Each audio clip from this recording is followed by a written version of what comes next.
fait, le marché immobilier suisse, il est assez ambigu. On a deux tendances. Une tendance, c'est les PPE qui sont en train d'augmenter avec leur prix. On a eu une augmentation de 4,5% l'année passée, ce qui est assez fort. De l'autre côté, on a des villas qui de plus en plus deviennent trop chères, surtout pour des jeunes familles qui n'ont pas les moyens ni le salaire pour s'acheter. On observe que les villas sont plutôt en baisse. PPE positif, villas négatif. Oui, c'est surtout en Suisse romandie. On a observé que depuis 2012, en fait, les prix sont plutôt stables. Ils ont même reculé, les prix des villas. Si on regarde par exemple Genève, on a eu une explosion des prix les dernières 10 années et ça a ralenti fortement. Par contre, on observe aussi à Genève que les prix des PPE, ça remonte.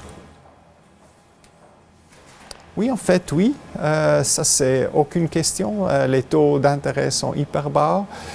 Ça fait toujours du sens d'acheter, mais de l'autre côté, il ne faut pas oublier qu'on a peu des locataires qui ont encore les moyens disponibles pour s'acheter une villa ou un PPE. Donc, on devrait peut-être aussi une fois recommencer la discussion sur les règles du financement. Cette discussion a été lancée il y a quelques semaines. Je paye 2%, par contre, on calcule avec 5 à 6%.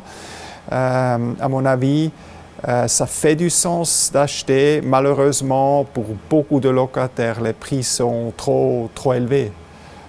Donc, ça reste un rêve.